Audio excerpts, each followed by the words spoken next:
Okay, I'm back. This is Keller Burnett doing an introduction to Bitcoin 1776 and the World Series of Bitcoin.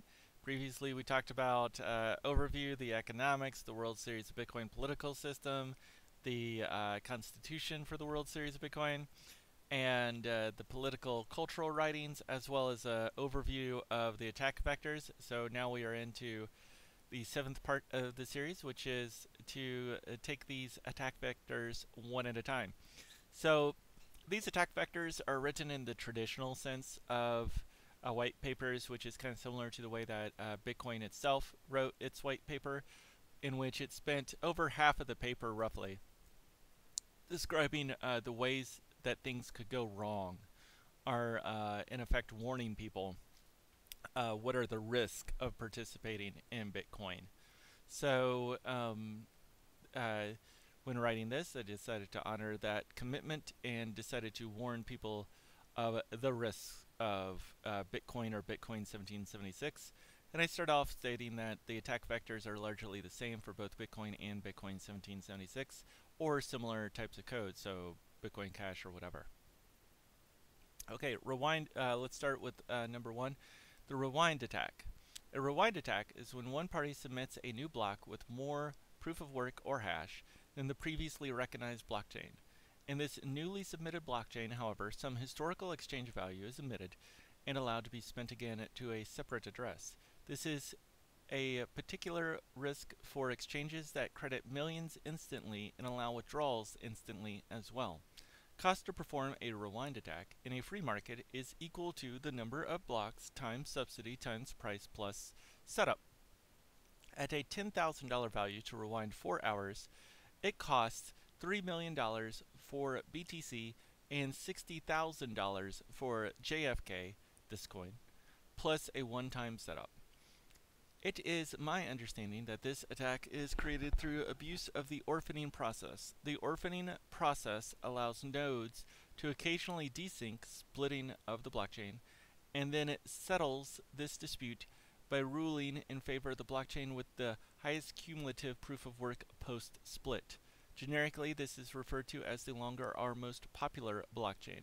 In theory, one could suggest a 51% hashed majority has the power to overwrite 100% of the data storage of nodes. For Bitcoin, generally this amounts to 3 blocks of dispute or less. Bitcoin Gold, using a similar system, was rewound 22 blocks, 3 hours and 40 minutes, leading to nearly $1 million in transferences getting reverted and double spent by overpowering their $30,000 network. I suggest someone invent a checkpoint system to prevent nodes from accepting alterations of blocks more than 2 hours, 12 blocks, no matter the hash. This can be implemented at the protocol or wallet level. However, I do not find good faith in your fellow man is a sufficient defense, nor mercenaries a loyal ally.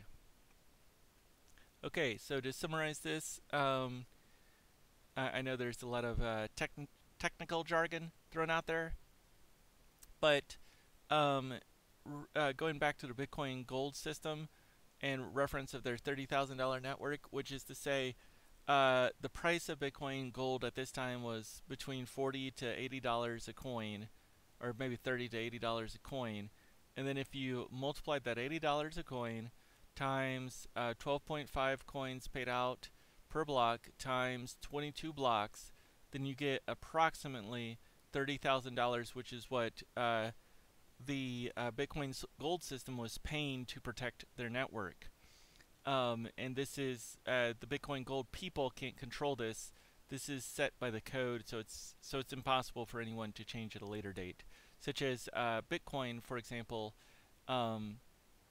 every 4 hours they pay roughly $3 million to protect their network, and JFK coin at a $10,000 value would pay $60,000 every 4 hours to protect their network. It's obviously the coin would be much less now, and the amount spent protecting the JFK network now might be something similar to like $100 an hour, or a little bit more. However, the point here is that no matter how much money you pay to protect the network. If people are able to engage in mercantile exchange for more than this, then your network is always at risk to becoming a catalyst for fraud. So in the case of Bitcoin, every 4 hours they pay roughly $3 million to protect the Bitcoin network. But if exchanges allow more than $3 million to be transferred, let's say $10 million to be transferred within 4 hours, then the exchange could be setting itself up for a rewind attack. So I suggest preventing this permanently by attempting to make it so that nodes or wallet, protocol or the wallet, so protocol meaning that all systems that use the Bitcoin software, or the Bitcoin protocol rather, reject it, and the wallet level would be like implementing it within Bitcoin Core. So exchanges could voluntarily choose to run this wallet, which has this protection within its wallet. And if the exchanges and the people who control the hash of the Bitcoin network both choose to run a wallet similar to this, then in effect the protocol level is protected. But the protocol level makes it so that it applies to every single wallet, um, and it can never be gotten rid of, whereas the wallet level can be applied to one wallet at a time, and as so long as the majority of people run that same wallet, then the majority of hash, then the network is by default protected. Moving on to attack vector 2, transaction fee spam. When mining becomes well coordinated, as it is with Bitcoin and will be with Bitcoin 1776, an attack vector is created which can dramatically increase fees at little cost. See, miners receive discounts for using their network, as high as 100% if 100% of mining becomes coordinated. This spam can clog it on up, similar to price gouging or supply cornering. Such manipulation becomes most opportune during customer onboarding, holidays, or times of panic. Over the 2017 holidays, BTC fees rose 100,000% from 5 cents to $50. This could have been user error and not a coordinated attack. All the same, it is doubtful victims would receive a warning prior to a planned assault. I propose burning or redistributing fees to reduce the maximum discount below 100%. If 25% of fees are redistributed or burned, then miners could never exceed a discount higher than 75% versus where it stands today. A similar issue is that Bitcoin blockchain is virtually unreactive to marketplace changes. Increasing fees 100,000% added only half to the overall incentive. Bitcoin 1776 fixes this by reducing subsidy, incentivizing miners with usage, and allowing dramatic increases in speed during periods of high demand. Increases of 100,000% would increase reward nearly equally, which better aligns to consumer expectation. Lastly, reducing subsidy makes it more challenging to use the network without purchasing on the open market. Put another way, a contractor would require better margins to attack the network than they do with Bitcoin. Okay, so this part is actually quite complex, but I think this part referencing reducing the maximum discount below 100% discount, I think that's very intuitive, and I think everyone would agree that no one should ever receive 100% discount on Bitcoin transaction fees, as that would obviously promote transaction fee spam and clogging of the network. Regarding Bitcoin 1776, decreasing the subsidy, which allows for faster blocks to be built for small bits of time over a 2-week period, or 14 days, but more accurately 2016 blocks, but 2000 blocks. Bitcoin 1776 is set to a 10-minute block time. However, if for like 4 or 5 days at a time, someone attempted to spam the network to clog it up, then virtually any amount of transaction fee spam would increase the overall block reward 10 or 100 times more than it would be traditionally. And so if block reward was consumed by miners via some kind of economic equilibrium, then you would have a flood of miners coming onto the network for at least a few days to try to consume all those excess transaction fees. And then when the blocks got reset after the 2-week period, and maybe the transaction fees drop off, then Bitcoin 1776 blocks, whereas for that short 2-week interval, but it could be a 10-day interval, where there was more demand to apply mining resources toward the network, maybe blocks were found in 8 minutes, and then in the next 2-week interval, when there was less demand or the demand was removed from the network, maybe blocks would be found in 12 minutes. But this reactivity or divergence away from a strict 10-minute block time is created by reducing the subsidy from a level where it represents over 99% of the block reward to a subsidy that would predictably represent roughly 50% of the block reward over a longer period of time. And this is kind of based on consumer expectation, which is if fees are high, people expect their blocks to be found a little bit faster or more resources applied to the network. Whereas with Bitcoin, this is technically true. More resources are applied, but it's not even remotely close to proportional to the increase in fees. Increasing fees by 100,000% might increase resources applied to the network by 25%. Whereas with Bitcoin 1776, if a similar increase of 100,000% was executed, resources applied to the network would be equal or close to equal, maybe 100,000% in resources applied. So I think that, and then regarding, so if there became a time where one miner was to acquire a significant portion of the Bitcoin 1776 network or Bitcoin network, and let's pretend they had a profit margin of 1 Bitcoin per block. Bitcoin distributes 12.5 Bitcoins per block, and so if they have a profit margin of 1 Bitcoin per block, then what they could do is spend the entirety of that Bitcoin on spamming transaction fees to the network, and in effect they don't really have any costs. They do have a cost, loss of profit, but they have no real world cost to attack the Bitcoin network. And the way it is currently in the Bitcoin network is that there are about 0.25 Bitcoin transaction fees per block. So if someone was to spend 1 Bitcoin per block to increase transaction fees, then that would be a 4x increase. And someone could perpetually do that if they were able to secure an artificially high profit margin of 1 Bitcoin per block, which could be achieved through the use of monopolistic technology or other sources of scale. Bitcoin 1776 forever prevents this, in essence, by making the block reward 0.25 Bitcoin per block.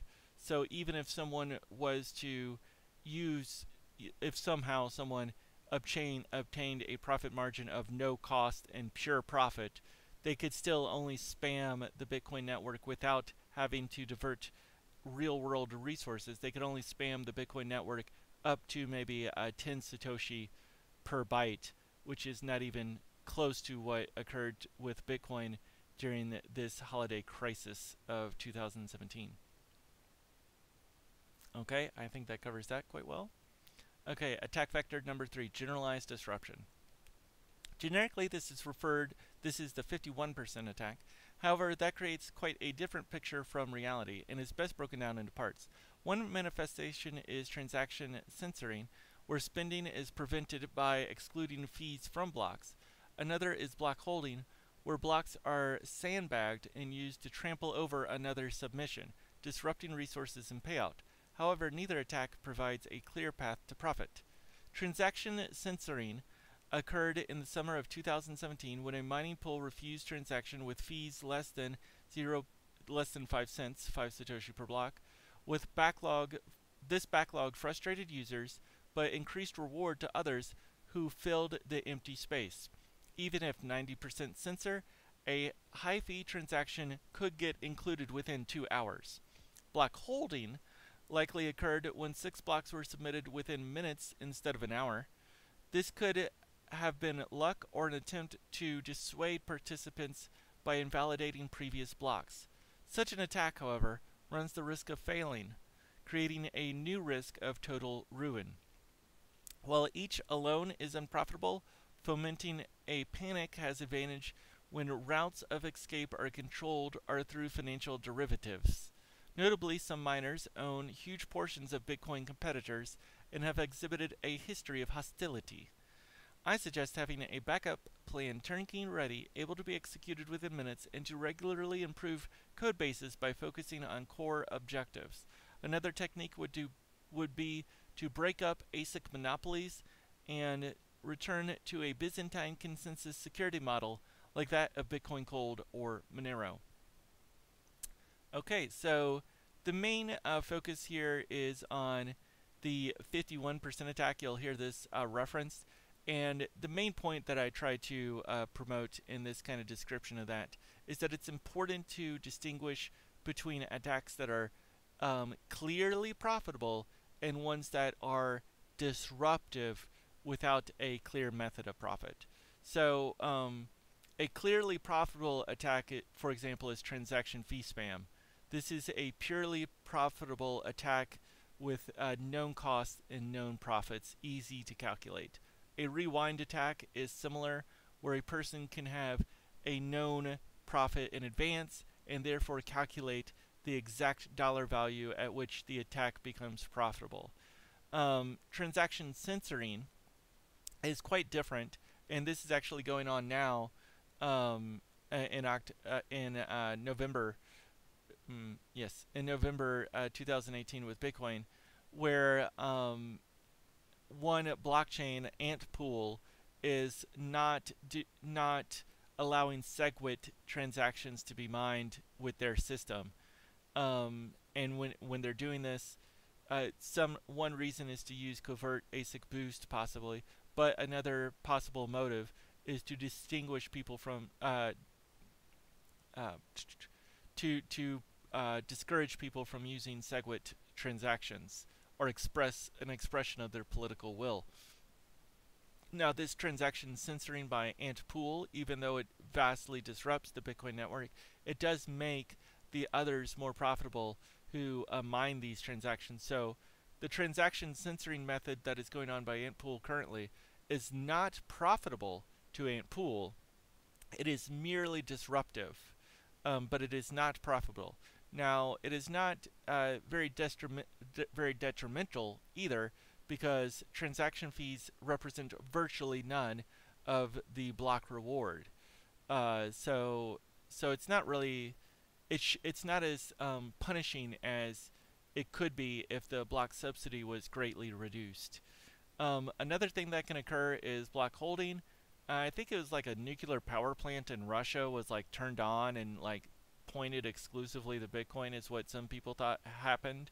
But there was a time at one point where like 6 Bitcoin blocks were just found like that, which is like perhaps a giant mining facility just got turned on somewhere in the world, or a new power source was diverting all of its power to Bitcoin mining, or it could have been that a secret group was withholding blocks and intending to try to disrupt the network by printing blocks, withholding blocks, printing blocks, punishing other people who do not follow their code base. So this can be used if you control 51% or more, like 70% of the hash power, and you wanted to enforce transaction censoring against by everyone. You could say, okay, well, if you produce a block that allows a SegWit transaction to go through, then I am going to kind of block hold, and I am going to outproduce on my network the transaction which censors and prevents SegWit transactions from going through. And then if this became well known that you had no ability to stop them from doing this, then all those who try to allow SegWit transactions, which is in their individual economic interest in the short term, they are punished in the long term as their chains subsequently and frequently become orphaned off and rejected. And since mining collectives are more coordinated than the general mass of people, then this could be done. It might only take a small group of people to get this done and scare or cause the masses of people to disperse, kind of like how a cloud over a school of fish causes them to disperse, or hunt, a lone cheetah, one cheetah that runs into a pack of 200 gazelles might cause those gazelles to disperse, even if the 200 gazelles could defeat the cheetah if they were to uniformly attack. But by the nature of gazelles, they run away, and the nature of the cheetah is to hunt and pick off the weakest of the pack. However, generically speaking, these attacks don't create a strong, clear path to profit that is perfectly known in advance. But another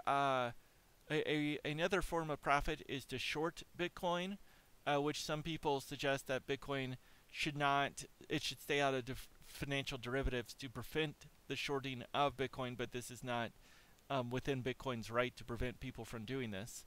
So by allowing the shorting of Bitcoin is one way to profit from these attacks. And another way to profit from these attacks is if you know that if Bitcoin was to undergo an attack, if you were to know that Bitcoin people would then go into Ethereum or go into Bitcoin Gold or Bitcoin Cash, then you control the avenue of escape. So thereby, by investing in Bitcoin Gold or Bitcoin Cash, or by buying up all the hotel chains around the country and then causing a panic within the homes and forcing people into the hotels which you now can control, then at that point you have a clear profit objective. So in the Bitcoin white paper, it's not referenced as if there is a crypto community at large, but in today's modern world there is one. So this is a new threat to Bitcoin, which was not acknowledged in the Bitcoin white paper as it didn't exist at the time. And then another way to prevent this is to go back to a more Byzantine Consensus model that Bitcoin Gold and Monero have executed, which is where they have prevented and sought to prevent the financial ownership and control of their network by ASIC monopolists, and by creating a more distributed control of their network or hash power, then it is more difficult for small groups and collectives to manipulate and control their network and punish the network. If Bitcoin I don't believe they do right now, but if the Bitcoin communities were prepared in advance for a potential attack to come upon the network, and if they had a method of determining consensus so that they could react to an attack in a quick way, then these attacks would be less profitable, as they are kind of dependent upon the dispersion of the gazelles by the lone cheetah.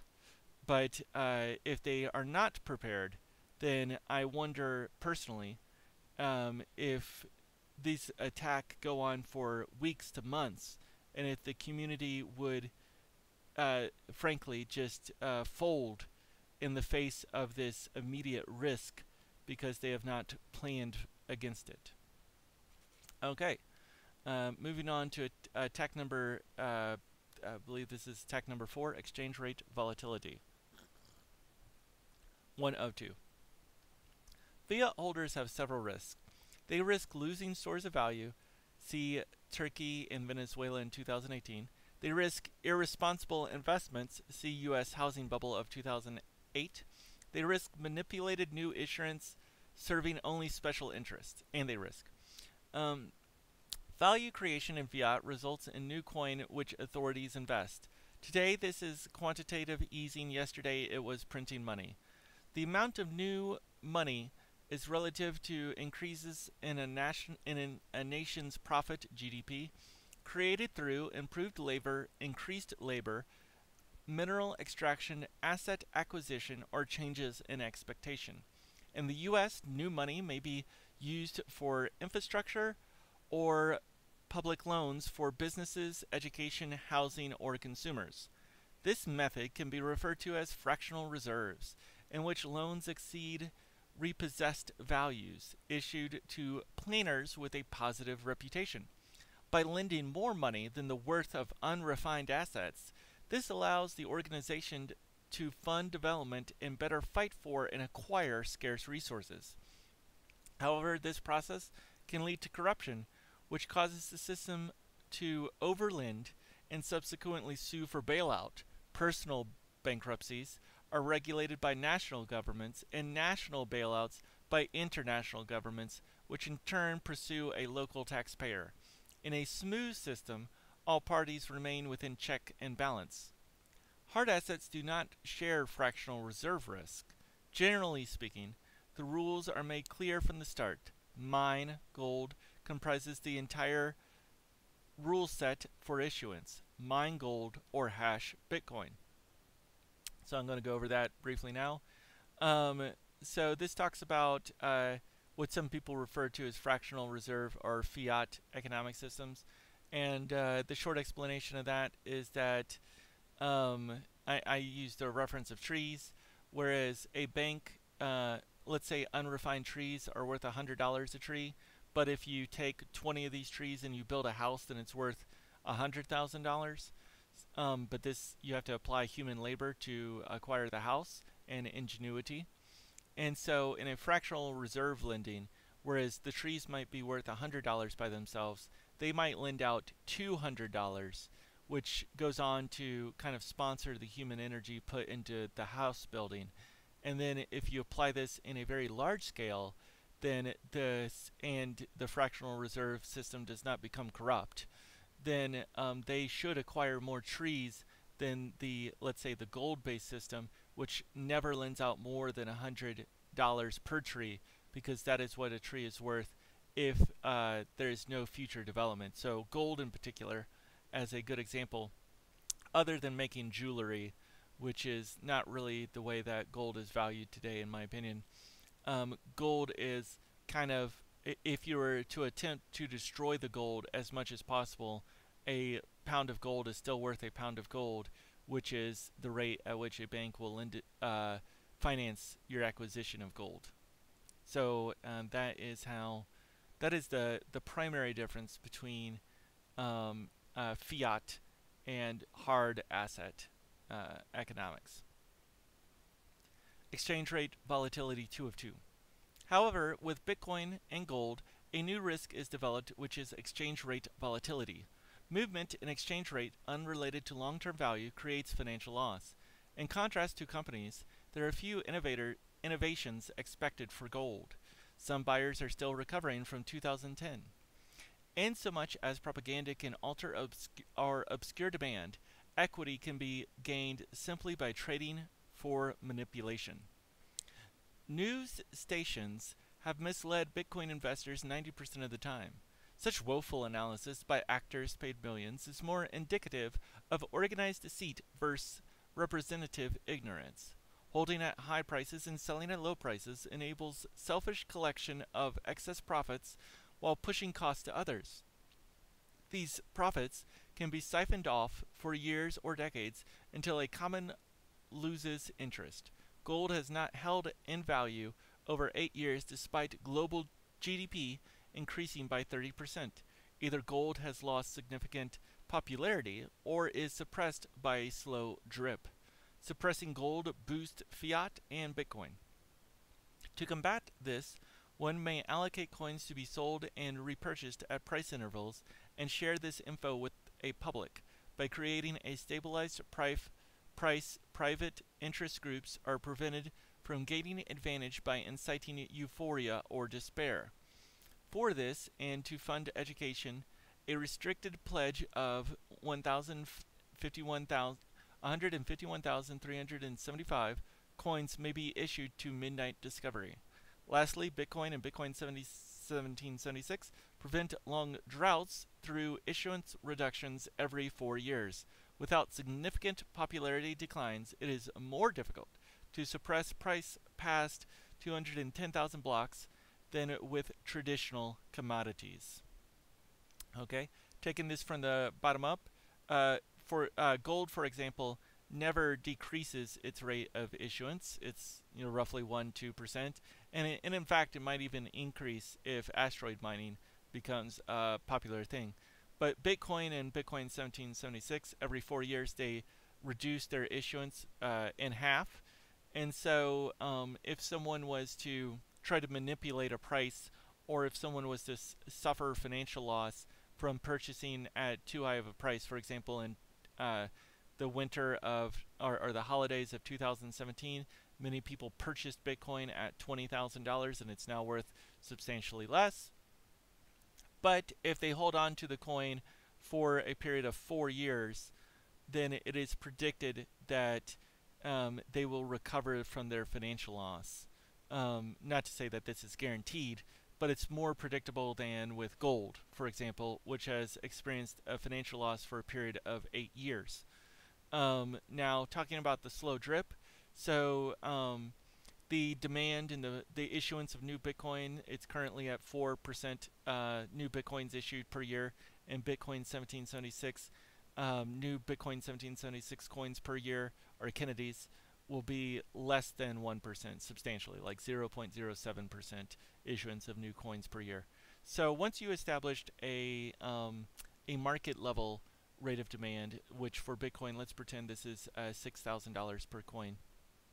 If you were to acquire through these means that I'll describe in a second, equity interests that go from 20% equity of the Bitcoin system to 40% equity of the Bitcoin system, then you could artificially increase the issuance of new coins. Instead of 4%, you could make it 8% for like maybe 4 or 5 years in a row. And this, when you, if you're a large enough and more permanent and organized institution, and you operate on a time scale that is represented in decades, then even though this is a financial loss for you and you're selling coins and you're artificially depreciating the price of an asset which you hold a large portion of, if your time scale is a decade or two, then you can recover from this, whereas typical humans or families, they might have a time scale of investing that is often just months, or a year or two, or a few years. And so if you can suppress the social interest over the long period of time, so let's just say for gold in particular, if you can depress the social interest for a decade, then children are raised without any new interest in gold, and the families who thought that gold was a good idea, these people have suffered financial ruin for a long period of time, and no longer those who observe them don't see gold as an attractive investment. So with Bitcoin, you kind of see several people talk up the financial ruin of people who bought Bitcoin at $20,000, and this discourages some other people from becoming interested or motivated into participating in Bitcoin.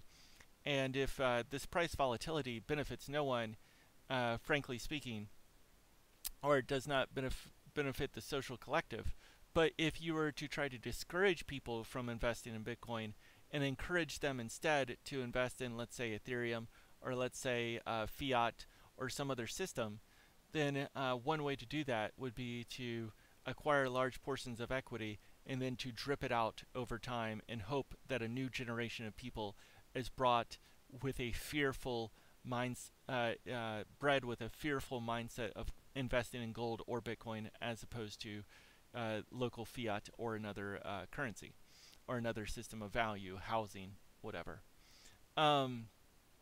Investment stability.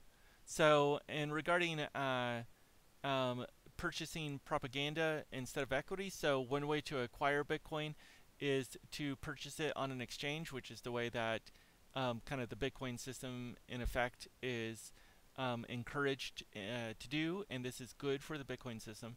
But another way to acquire Bitcoin is instead to spread mass amount of propaganda and encourage people to sell Bitcoin at lower prices than they should, and then you can kind of weigh your desire to either You can either purchase Bitcoins on an exchange, or you can kind of purchase Bitcoins by purchasing propaganda.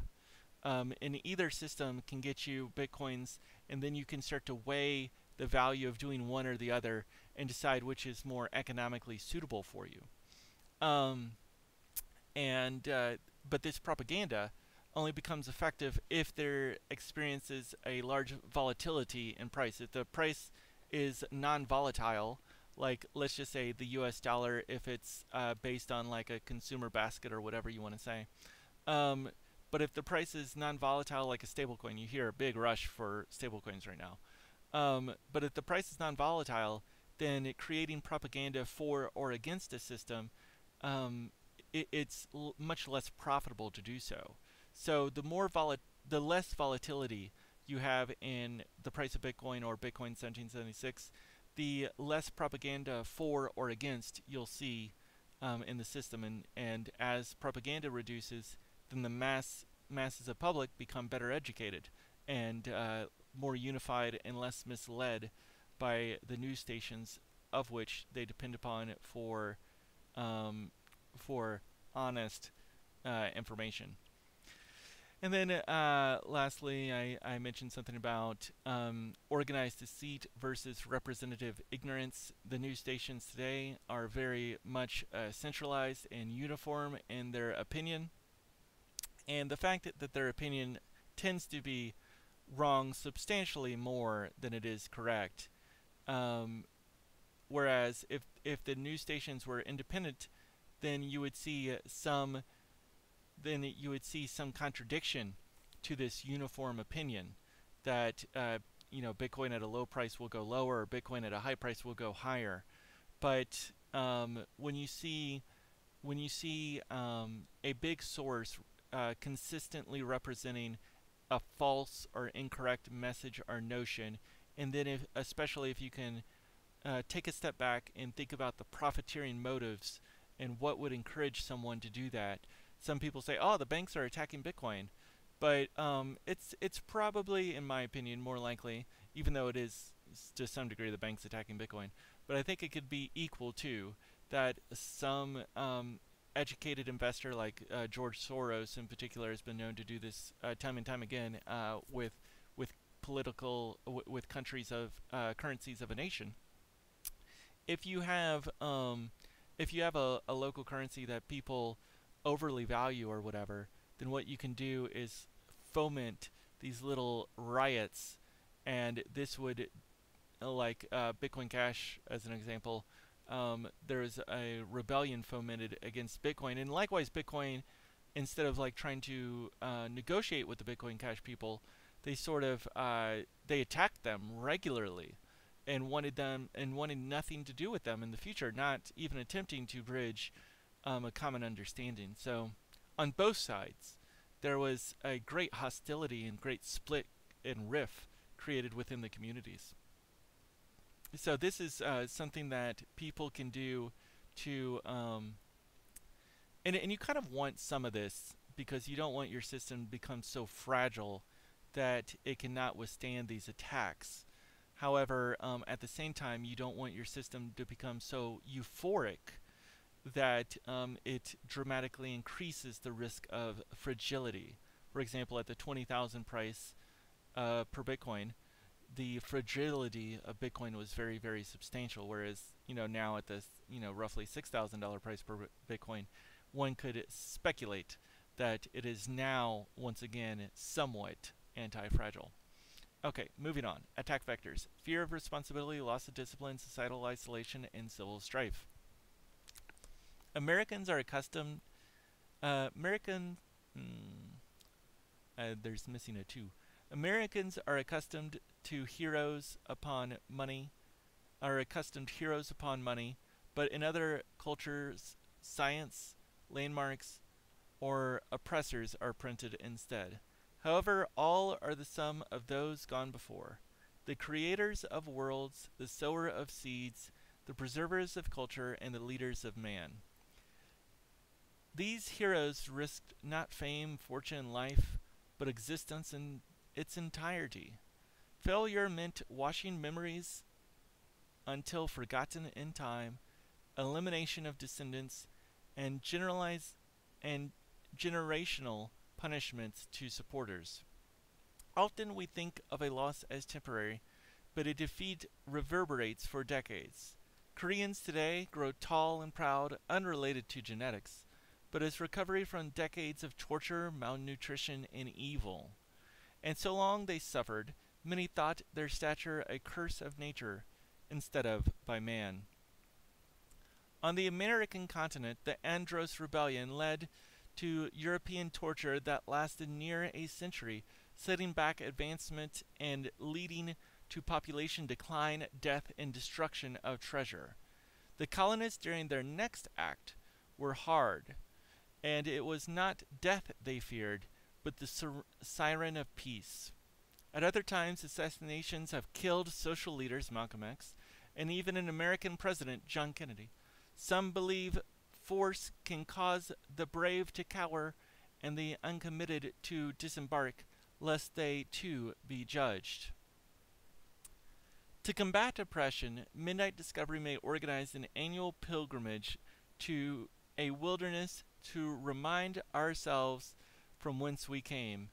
It will encourage leadership, self-reporting organizations, exactly 8 members, and work toward a system of representation and leadership to forestill national death. Lastly, participation will be rewarded with prizes. Half of the initiating coins may be restricted for just such a system. Should it prove a success, we welcome the budding heroes of man. Okay, that is a very complex statement there. But this is kind of on the focus of assassination and the consequences of defeat. Many people, particularly I see this in American schools, but maybe elsewise too, they are taught to think of wars as only during the time of military action, when wars and conflict actually go on for much longer periods of time, like the Cold Wars, as people kind of reference it time to time. So on the American continent, you saw a very strong uptick in the assassinations of social leaders during the Cold War phase of 1960, under the administration of LBJ, or Lyndon B. Johnson.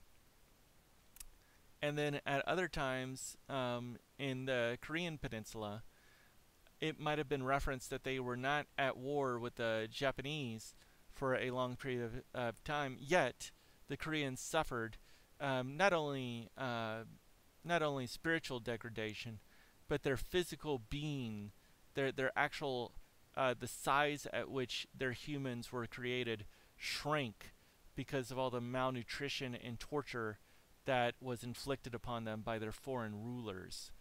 And when people think of a revolution, they sometimes limit the revolution. You might die, which is the worst consequence of a revolution. But Malcolm X wisely states that, and Patrick Henry, that death is not what one fears in a revolution. What people fear is that their cause might die, that their future generations might become slaves to an oppressive power, and in particular during the Andros Rebellion. Subsequent to the Andros Rebellion, whereas life was quite prosperous on the American continent due to several innovations that were being in manufacturing systems, which were being set up prior to the Andros Rebellion. Subsequent to that, these innovations were destroyed or limited in the manufacturing, forced into reduction via regulation or some such by the European powers. And so the World Series of Bitcoin seeks to reduce the ability for a group to do this by fixing its leadership into 8 members instead of 1 member, and also by instituting bottom-up governance of groups of 8 instead of top-down governance, where you have a small collective or cartel of people who rule over large, broad swaths of masses. This is somewhat inspired by the Swiss system of having 7 presidents instead of 1, and the lack of social strife and assassination that they've experienced from that. And it's also inspired by the works of Thomas Jefferson and Aaron Swartz, who talks about this most explicitly. And he was inspired by another political philosopher, I forget, a Jewish political philosopher, and Aaron Swartz is also Jewish. Not that that really has anything to do with it, except for Jewish people throughout time have been more kind of involved in political systems than some other people. Okay, and especially bottom-up political systems. Okay, number, I believe this is 5. Reduce scientific achievement, public interest, and youthful vigor. Long ago, Bitcoin utilized a model described as 1 CPU, 1 vote. For an excess of isolated power could precipitate destruction. This system, inspired by Byzantine Consensus, which requires uncoordinated yet interested actors to relay available and reliable data, has fallen to largest army consensus, which suggests acquiring 51% of military units to deter war. In the white paper, it suggests a mutiny unlikely, risking future employment and a fountain of wealth. Today, other coins post job listings and incomes are diverse. Not only are mercenaries fickle, but their weight creates a costly strain for our social network. I suggest we learn from the pioneers of Monero and Bitcoin Gold. It was believed 20% of the hash power of Monero was ASIC, as few had been publicly sold, but after lifting the curtain, it appeared closer to 80%. When Bitcoin Gold reunited with Byzantine principles, they created a safer and thriftier network. Eliminating monopolistic technology is a fundamental requirement for restoring Byzantine consensus. Even more, public equipment has depreciated 80% since January. Yet again, this suggests secret developments. Lastly, I believe in payment for service and public rewards. One method is to allocate 20% of transaction fee for public intellect and 5% for specific contribution. This is critical for use and fostering trade with industrious intellectuals as opposed to fanaticism or slaving. These would be but small steps toward restoring a forgotten faith. Faith from youth, faith from publics, and faith from the learned providers to man. Okay, so a lot was said there again. So, faith from the youth. So this is relative to the gold system, where in a strict gold system, no children is born with gold in hand. And so then to motivate children to participate within a gold system, you end up trying to create a fanatic or slaving attitude. Fanaticism being that everything else is bad and only Bitcoin is good, or a slaving attitude, which is contribute to Bitcoin, and even though you will not receive monetary rewards, you'll be rewarded in the hereafter. And this is very much a communist mindset. And it's somewhat repulsive that this mindset has crept into the Bitcoin system. But regardless,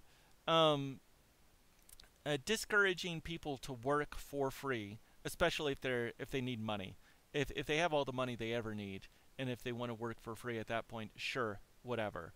But people who need money or want donations of any sort, who are performing work and then are not trading their work for money, then encouraging that sort of behavior is very bad economically and spiritually, really. You want to encourage people to trade work for money if they need money, and then if they no longer need money, then working for the societal collective, well, that is great. But regardless, you want to kind of stay away from this fanatic or slaving attribute. Slaving meaning donate to like Red Cross, or donate to whatever charity where the purpose of you donating and giving away your money and your labor for no specific trade of reward this is because you'll be rewarded socially or in the hereafter. And then fanaticism or cult building, which is where you encourage people to isolate themselves and to hate all others who are not Bitcoin. This is occasionally referred to as Bitcoin maximalism, maximalist, but it's really just a very to develop abhorrent personality traits within your followers makes them more difficult for new people to win their loyalty, because they're simply a retarded or deformed or crippled group of social people. If you cripple their ability to socialize well, then even though a new system might be better, they might not even want your people because they've become crippled so much. Um, so that is one discussion there. And then regarding the secret developments, so a lot of people will suggest, well, no one is secretly controlling the hash power of Bitcoin because Bitmain sells some portion of their units to a public at large. But it's always very difficult, even if you were going to go against monopolist technology and what the public sees of ASIC technology. It's very easy for a group of Bitmain or something of this caliber to then create secret technology and to negotiate a single sell of the product to one secret buyer, and then to outproduce everyone else secretly, and the public can never become aware of this. So with Monero in particular, even though there was not many ASIC products offered onto the market that were known to be bought by a public at large, it was seen that once they executed a sudden and abrupt change to remove ASIC, that 80% of their hash power was decreased from what they expected it to be, or what it was previously. So this kind of illustrates that there was up to maybe 80% of their hash power secretly controlled by a source that had not even attempted to include the public in its offering of goods. So you can't really ever know how much of your hash power is really secretly controlled, except through outside observation. So with Bitcoin, even though the Bitcoin price has gone down maybe 70% from what it was at its peak, the hash power for Bitcoin has gone up. I think it's about 10 times more than what it was.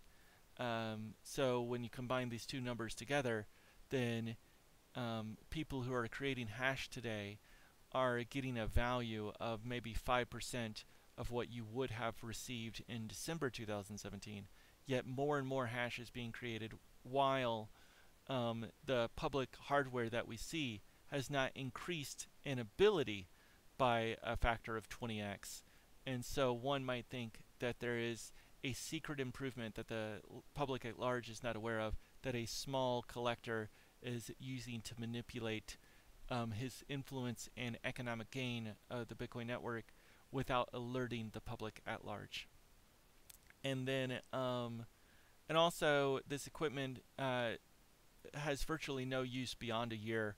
So many people think that when you diverge into a new mining system, that you're punishing all the people who invested in mining equipment previously. But it's important to recognize that no matter what you do, their equipment will have virtually no value a year later. So it's not really like these guys have a long-term plan.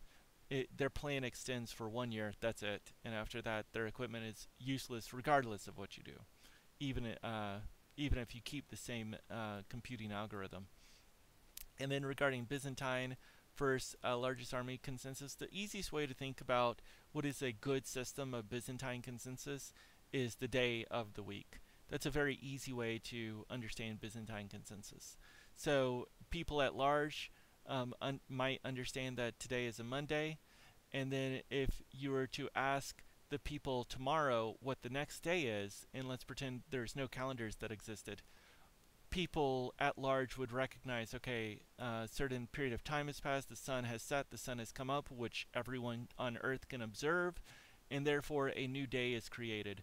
So even if someone was to try to manipulate the calendars and say, okay, yesterday was Monday, Tuesday you all forgot about Tuesday, and today's Wednesday. Today is Wednesday. Even if there's a central source trying to promote the idea that the next day was Wednesday, the people who have to act upon this information and rely upon a consistent day of the week, these people can all observe the sun and the setting of the sun and the rising of the sun, and therefore they can combat the centralized printing of the information that today is Wednesday, and they'll say, no, it's actually Tuesday, and that's what we're going to go upon. So in one instance, Bitcoin nodes represent some form of Byzantine consensus where a miner cannot change the historic information of Bitcoin nodes largely, beyond a few hours. It has never been done that they've ever changed it beyond a few minutes to a few hours. But while a miner can alter all future information, it is very difficult for them to alter historic information. But regarding the future information, which of course is very relevant, whereas when Bitcoin was created, it was intended to use a Byzantine consensus model, which in effect relied upon several individual humans acting in coordination, or to put it another way, uncoordinated, so that they would all agree that the next day was Tuesday because they had an obvious pool of available information and they influenced the network in a relatively equal form. One CPU, one vote was the quote in the paper, to try to discourage the centralization of power. And as the paper goes on, it says that, or suggests, that anytime one group controls 10% of the voting power, that the network is at extreme risk, and that if a group controls 30% of the voting power, in effect it says not to even use the network at that point. But it's very common through the Bitcoin network over the last several years that one group or another has controlled 30% of the voting power for the vast majority of the time that Bitcoin has existed, I think, as of the last couple years, the last few years. Largest army consensus, which is quite different from Byzantine consensus, deals with simply acquiring all the military units. So the main system that you'll see, the reason that people say that Bitcoin is protected today is not because of the use of Byzantine consensus, which it does not use for new information. But the reason that they'll say it is protected today is that since Bitcoin is such a large purchaser of military units, that no one else could purchase 51% of the units which are required to attack the network, because Bitcoin itself has already purchased and in effect committed these military units to protecting Bitcoin instead of going against it.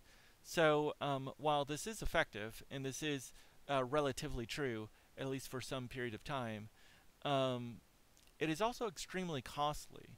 And so in order to do this largest army consensus method, which Bitcoin is doing, it costs Bitcoin $4 billion per year. Now, Bitcoin Gold, they kind of reinstituted Byzantine consensus, at least for a short period of time, by altering their method of mining. And Bitcoin Gold and Monero, they are able to establish a similar level of credibility, and instead of using $4 billion a year to defend their network, they are using maybe 100 million. It might be more like 10 million. But just such a vast amount less. So they're so much more economically efficient than the largest army consensus method. And also the largest army consensus method, naturally, if your objective is, let's just pretend your objective was to reduce warfare, by constantly funding the industrial military complex, by agreeing to pay for at least 51% of all military units, no matter the number of military units produced, no matter the cost per military unit. By doing that, over time, it might be thought that the economy which is sponsoring this will lose its prominence compared to the economy, which is simply dependent upon creating military units.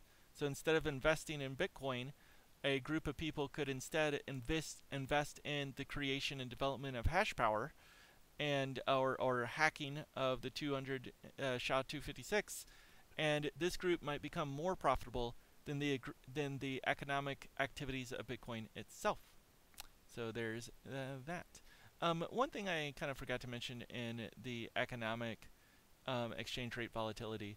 So with Bitcoin, with gold, there is no new uses for gold really that become discovered over time.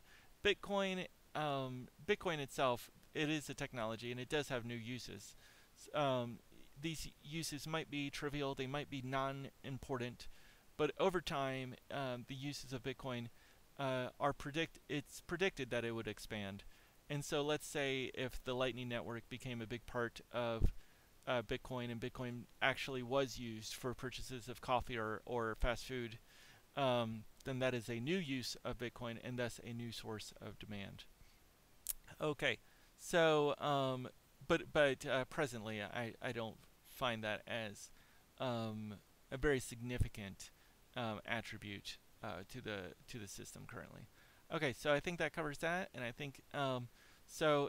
Regarding our proposed fix for this is to foster foster intellectual development and reward for specific contribution.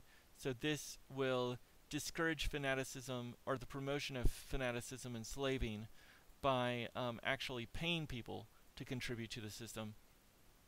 And it also has a way of, in effect, developing new methods of change to respond to divergence from an original intention. Okay, moving on to, I think this might be number 7. Let's see here. And I'm pretty sure there's 8. Yes, so this is number 7. Okay, financial manipulation.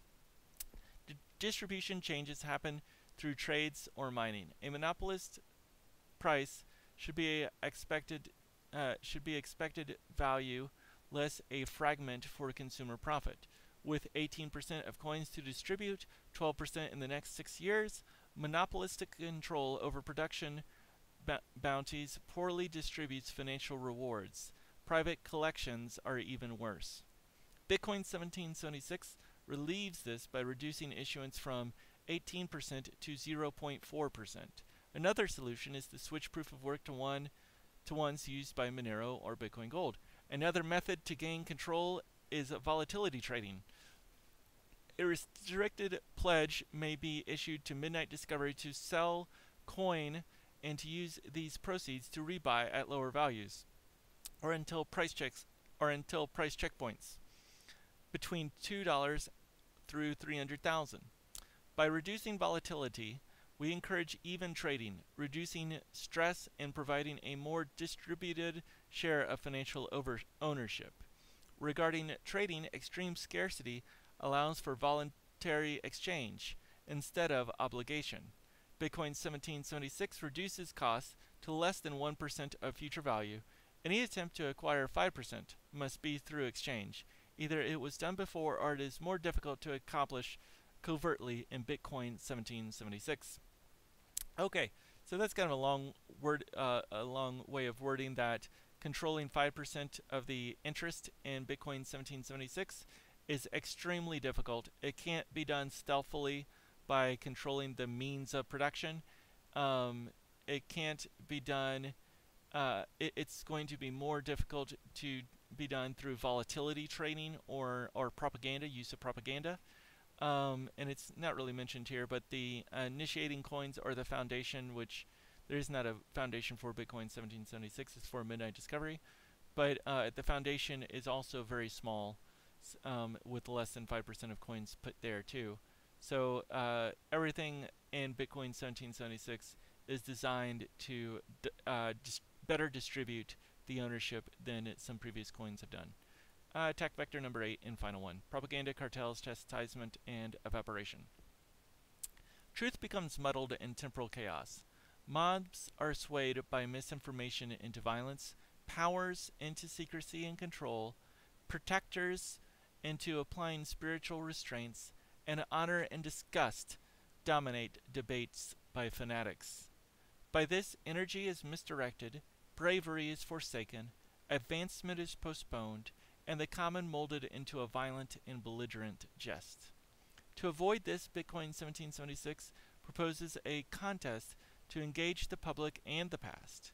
These winning representatives are nominated in waves, each crest gnarlier than the next. By dispersing to the participatory, we hope to envelop energy faster than nature demands and nourish the growing and the weary. Our elections encourage advancement while chaos sharpens adaptability to achieve a more robust global well-being.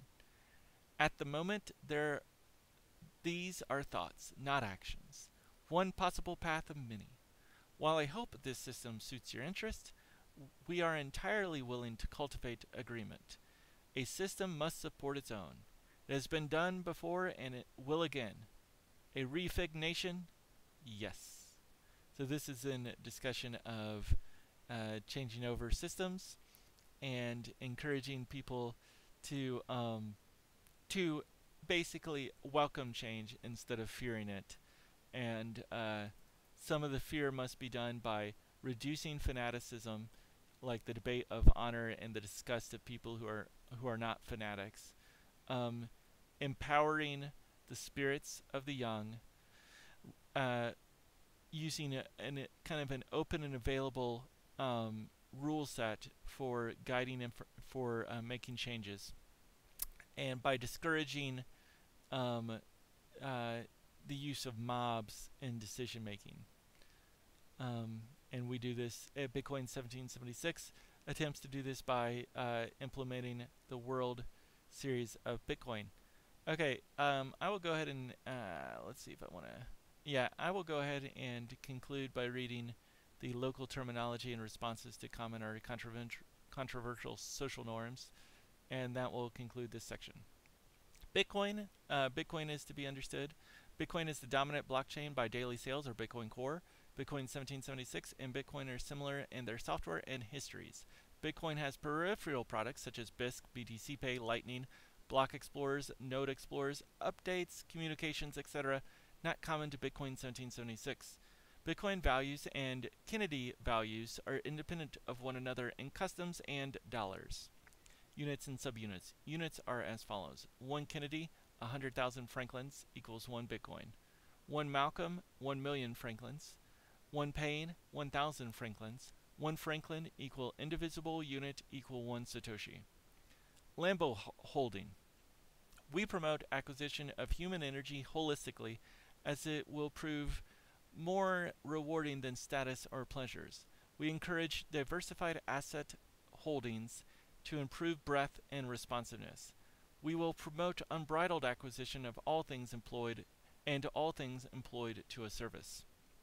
Midnight Discovery Inc., a 501c3 nonprofit organization in Tennessee. Their purpose is to educate and engineer robust societies by culture and industry. Bitcoin 1776. This version of Bitcoin software. Kennedy's coin. A Kennedy is our unit of measure, ticker JFK. ASIC. Application-specific integrated circuit, computers for one purpose only. Created by Keller Barnett, fork block 530,500. Published October 1st, 2018. Okay, so that concludes everything. The main focus here, Bitcoin. It's kind of debated sometimes which is the Bitcoin, but I hope that our community will recognize as Bitcoin the one that has the most daily sales powering its product. So even if Bitcoin 1776 was to become more valuable than Bitcoin on the coin level, if its daily sales were less than that of Bitcoin, because of the extreme reduction in issuance that Kennedy's are compared to Bitcoin's, then I would still prefer to recognize BTC as Bitcoin, and not to really try to attempt to confuse those. I don't think that's a good practice to do.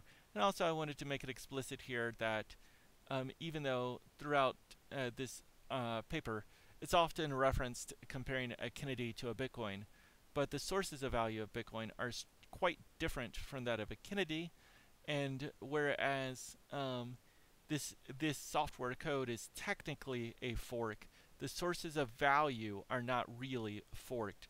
Therefore, the values of a Kennedy aren't some percent of the values of a Bitcoin. They are simply completely different because we do not bring with us their block explorers, their BISC, their BTC Pay, etc., which are sources of value that exist to Bitcoin alone, and are not forked over to Kennedy, while the history of Bitcoin is technically forked. Okay, so change of units of measure that is done for social convenience, Lambo holding or hodling. In the Bitcoin exchanges, social media on our Bitcoin, etc., it's often promoted that the reason to purchase a Bitcoin is to acquire a Lambo down the road or acquire individual riches, and we will discourage that, and we will discourage, as you know, it's not in our power to control this, but we will discourage the cornering of JFKs, and instead we will encourage people to hold a large breadth of financial assets. Therefore, if volatility is crept into the system, our customers or supporters will be more able to act upon it. Whereas with a lot of these cryptocurrencies, if the price goes very high and then it goes subsequently very low, the holders of those coins are not able to purchase more of those coins because they were already fully committed. And in fact, sometimes they have to sell at these low prices where they could have gained 3 times more their USD equivalent if they instead sold at the high prices. Okay, everything else is fairly clear cut, and that will conclude this section. Thank you for staying with me. I know it's long. Like, subscribe if you feel like it, and be ready for more talk of Bitcoin 1776.